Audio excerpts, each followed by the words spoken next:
Good morning. स्वागत है आपका एक बार फिर से आपके अपने यूट्यूब चैनल पर। हम हिंदी कक्षा 12वीं की जो अनिवार्य पाठ्य पुस्तक है उसे हमें पढ़ रही हैं, उसका अनुवाद जान रही हैं। सृजन जो पुस्तक है उसमें हमने पढ़ रहे थे कबीरदास को। हमने कबीरदास के जीवन परिचय को पढ़ लिया था। अब उसके जो दोहे पढ़ने वाले हैं जो आपके सिलेबस में दिए हैं, तो देखिएगा पहला दोहा थोड़ी बड़ी कर लेता हूँ, स्क्रीन जो आपको दिख जाएगा। पहला दोहा देखिएगा कि त्याग तो ऐसा कीजिए सब कुछ एक ही बार, शब प्रभु का मेरा नहीं नीचे कीजिए विचार। अब देखिएगा क्या बोल रहा है कबीरदास कि त्याग तो ऐसा कीजिए, मतलब त्याग ऐसा होना चाहिए हमारा कि ऐसा त्याग करो। अगर आपको किसी के प्रति त्यागना है तो ऐसा त्याग कीजिएगा, सब कुछ एक ही बार, मतलब सारी चीजें एक साथ त्याग दो। इस संसार की मोह माया भी है जो सब त्याग दो। अगर तुम त्यागना ही कुछ चाहते हो तो सारी चीजें एक साथ त्याग दो, सब कुछ एक ही बार, मतलब सारी चीज एक साथ में एक बार में ही त्याग दो। सब कुछ प्रभु का मेरा नहीं। क्या बोल रहे हैं कबीरदास कि सब कुछ प्रभु का, कि सारा भगवान का, ईश्वर का है, मेरा कुछ भी नहीं है। सारा चीज किसका है? प्रभु का, मेरा कुछ भी नहीं है। निहचे किया विचार की, मन के अंदर ऐसा विचार कीजिएगा, दृढ़ विचार कीजिएगा कि सब कुछ ईश्वर का है, मेरा कुछ नहीं है। बस यही सोचकर सब कुछ त्याग दीजिएगा। चलो नेक्स्ट दोहा देख लेते हैं। सुनिए गुण की वार्ता, अवगुण लीजिए नाही, हंस छीर को कहत है नीरसो त्यागे जाही। वार्ता, पहले मीनिंग देख लेते हैं इसकी। वार्ता क्या होता है? वार्ता होता है श्रेष्ठता। क्या होता है? श्रेष्ठता। वार्ता क्या होती है? श्रेष्ठता होती है। क्या होती है? श्रेष्ठता। अवगुण, अवगुण होता है अवगुण। क्षीर, क्षीर बोलते हैं खीर को। गहत, ग्रहण करना। नीर, जल को बोलते हैं त्यागे, त्याग देना। कि जल को त्याग देता है। क्या बोल रहा है कबीरदास? कितनी बड़ी बात कही है कि सुनिए गुण की वार्ता, कि हमें मनुष्य के गुणों की वार्ता, महता, श्रेष्ठता जो है, वार्ता जो है, श्रेष्ठता जो है उसे सुनना चाहिए। किसके? मनुष्य की, मनुष्य के गुण की श्रेष्ठता को ग्रहण करना चाहिए। और गुण लीजिए नहीं, अवगुणों को नहीं। उसके जो दोष हैं उसको मत अपनाइएगा, सिर्फ किसे अपनाना है कि जो मनुष्य के अंदर गुण है उसकी महत्ता जो बढ़ा रहे हैं उसी चीज को हमें अंदर, अपने अंदर ढालना है, उस गुणों को, अवगुणों को नहीं। किस तरीके से? एग्जाम्पल में बताया कि हंस छीर को गहत है नीर सो त्यागे जाही। कि जिस तरीके से हंस छीर, खीर को या दूध को बोलते हैं कि हंस क्षीर को कहते हैं, कि जिस तरीके से हंस केवल दूध को ही ग्रहण करता है, क्षीर दुग्ध या दूध जिसे बोलते हैं या खीर जिसे बोलते हैं उसको ग्रहण करता है। नीर सो त्यागे जाही, और उसके अंदर जो जल है, नीर है, उसे त्याग देता है। मतलब जब दूध पीते हुए हंस क्या करता है, पूरी के पूरे पतीले से या बर्तन से, पात्र से क्या करता है, सिर्फ दूध ही ग्रहण करता है, और उसके जल के अंदर जो पानी है उसे अलग छोड़ देता है, त्याग देता है, उसे ग्रहण नहीं करता। तो कितनी बड़ी बात है कबीरदास ने कही है। नेक्स्ट दोहा देखिएगा। छोड़े जब अभिमान को, सुख बेहा सब जीव, भाव कोई कछु कहे मेरे ही है निजे पीव। अब देखिएगा, छोड़े जब अभिमान को, सुख भया सब जीव। भया मतलब हुआ, जीव मतलब प्राणी है।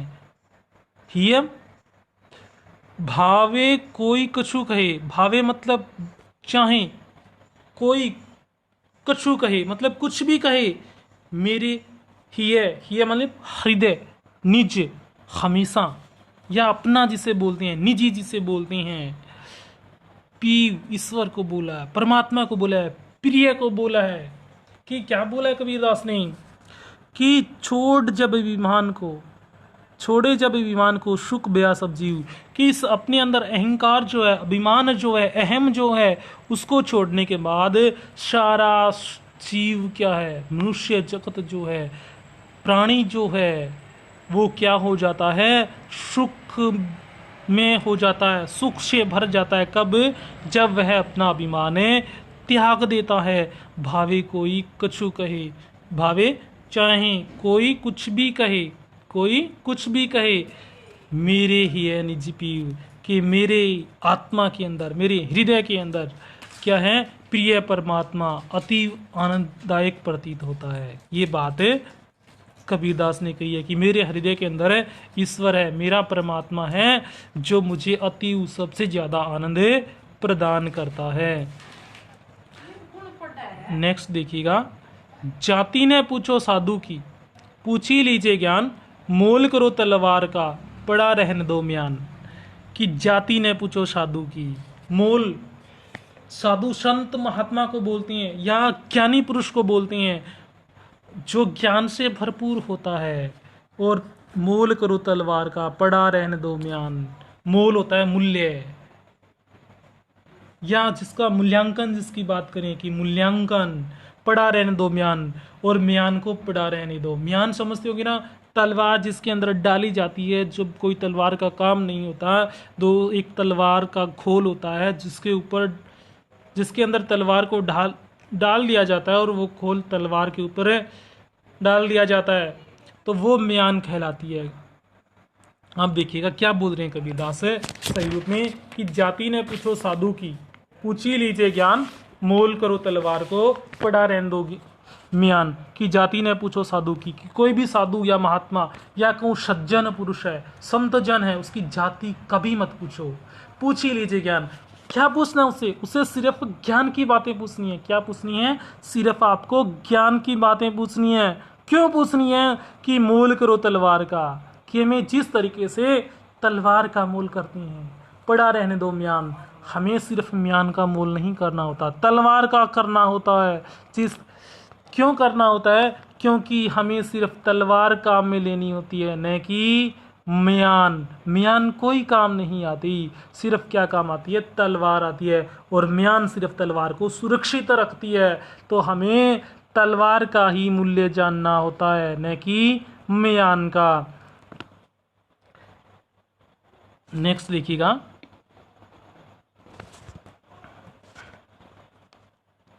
संगत कीजिए साधु की, कभी न निष्फल होए, लोहा पारस परस्ते, सो भी कंचन होए। क्या बात की है? संगत कीजिए साधु की। संगत मतलब संगति, साधु सज्जन निष्फल, जिसका कोई फल ना हो, मतलब बिना फल के होए, कभी नहीं होना। लोहा पारस, पारस एक ऐसा पत्थर होता है जिसके स्पर्श से लोहा सोना बन जाता है। परस मतलब स्पर्श, परस मतलब स्पर्श होता है। क्या होता है? स्पर्श। और कंचन सोने को बोलते हैं, कंचन सोना, होए होता है।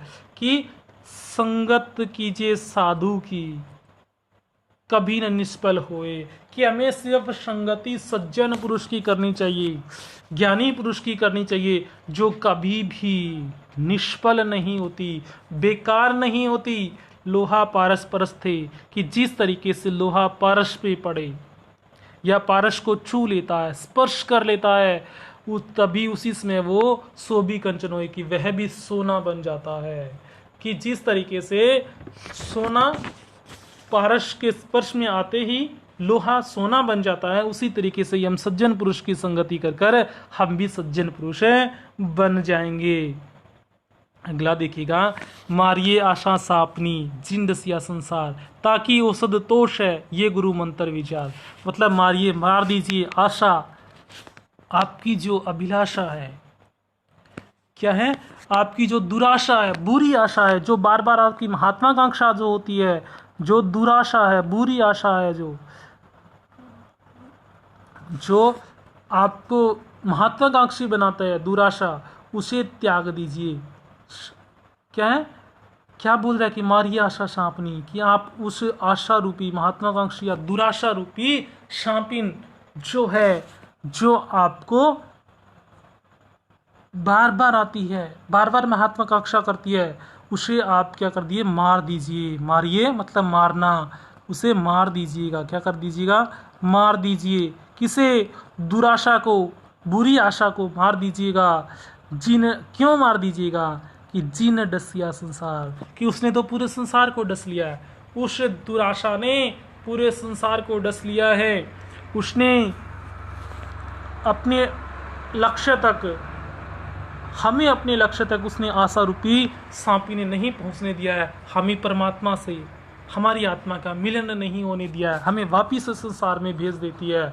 ये जो आसक्ति है, ये जो बीमारी है, ये आशा रूपी सांपनी जो है, इसे खत्म कर दीजिए, तो हमें आत्मा से परमात्मा का मिलन हो जाएगा।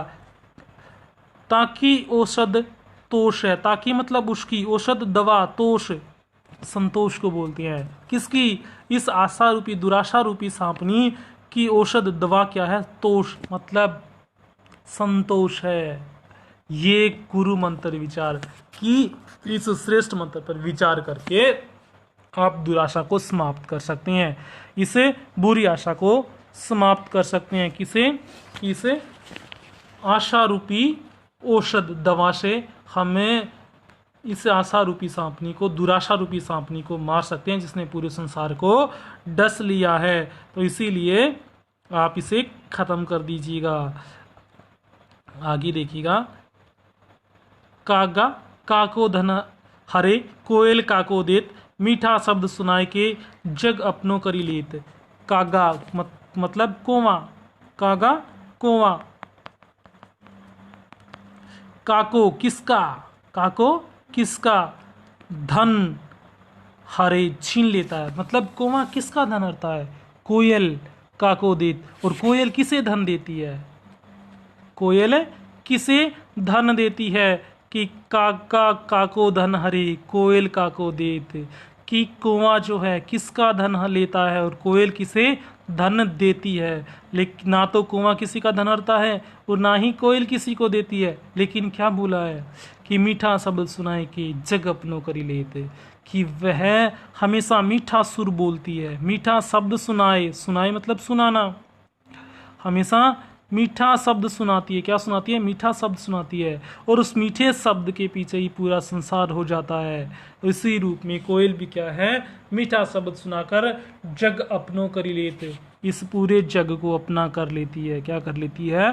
पूरे जग को अपना कर लेती है। तो मनुष्य को भी, हमें कबीरदास ने कहा कि मनुष्य को भी कोयल की तरह ही मीठा शब्द बोलने चाहिए। क्या बोलने चाहिए?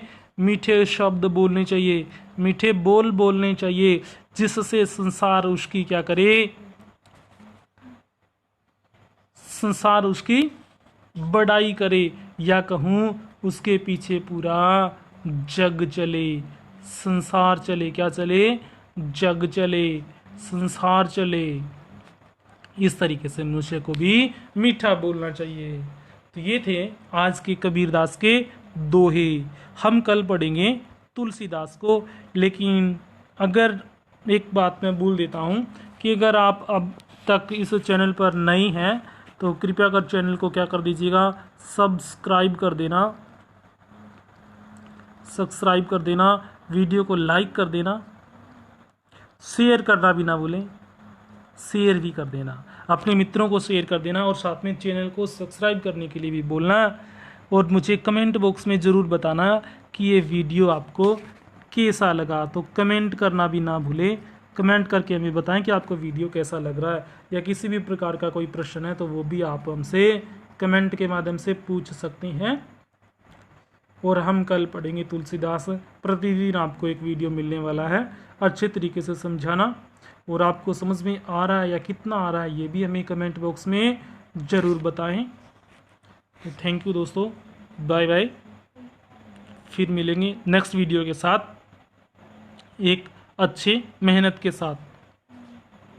Thank you.